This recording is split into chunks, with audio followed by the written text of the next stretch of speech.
بسم اللہ الرحمن الرحیم۔ ناظرین کرام، میں آج آپ کی خدمت میں ایک ایسا وظیفہ بتانا چاہتا ہوں کہ جو رزق کو کشادہ کرتا ہے۔ ظاہر ہے کہ رزق اللہ تعالیٰ کی طرف سے ایک مقدر ایک چیز جو لکھی ہوئی وہ مل کر رہتی ہے۔ وَفِي السَّمَاءِ رِزْقُكُمْ وَمَا تُوعَدُونَ، آسمانوں سے رزق کے فیصلے ہوتے ہیں اور وہی انسان کو رزق ملتا ہے۔ رزق کے بارے میں یہ بات ذہن نشین کر لیں کہ رب ذوالجلال یعنی پتھروں کے اندر کیڑوں کو بھی رزق دیتا ہے۔ اب ظاہر ہے کہ حضرت موسیٰ علیہ السلام نے رب ذوالجلال سے پوچھا تم اپنی مخلوق کو کیسے کیسے رزق فراہم کرتا ہے؟ تو اللہ تعالیٰ نے فرمایا کہ اے موسیٰ اپنے عصا کو ایک چٹان پر مار۔ جب وہ انہوں نے چٹان پر مارا تو اس میں پتھر کے ٹکڑے ہو گئے چٹان کے، اس کے اندر پھر جو ہے کئی پتھر، اس میں ایک چھوٹا سا بیضوی شکل کا ایک پتھر نکلا، جس پر حضرت موسیٰ علیہ السلام نے جب عصا اس پر مارا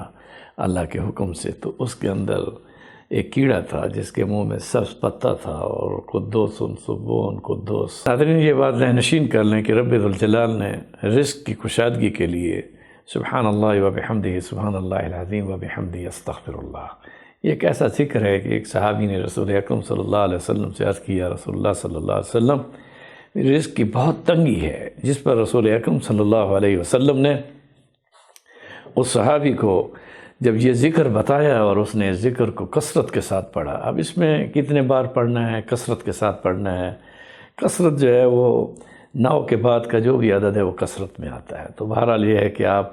اس کو اگر 11 مرتبہ پڑھیں یا 11 سے 100 مرتبہ پڑھیں یا 101 بار پڑھیں، 11 مرتبہ کم سے کم اور 101 بار پڑھنے پر یہ بات ذہن نشین کر لیں کہ سبحان اللہ وبحمدہ سبحان اللہ العظیم وبحمدہ استغفر اللہ، اس ذکر سے اللہ تعالیٰ رزق کی کشادگی اتنی عطا فرماتے ہیں کہ وہ صحابی رسول اکرم صلی اللہ علیہ وسلم کی خدمت میں آئے، کہا یا رسول اللہ صلی اللہ علیہ وسلم اللہ نے مجھے اتنا رزق دیا ہے کہ اب میں اس کا حساب بھی نہیں کر سکتا۔ تو اسی طرح سے یہ بات ذہن نشین کر لیں کہ سبحان اللہ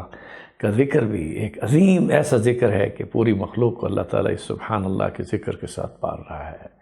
اللہ تعالیٰ ہم سب کو اپنے ان اذکار اور ان برکات سے منور فرمائے۔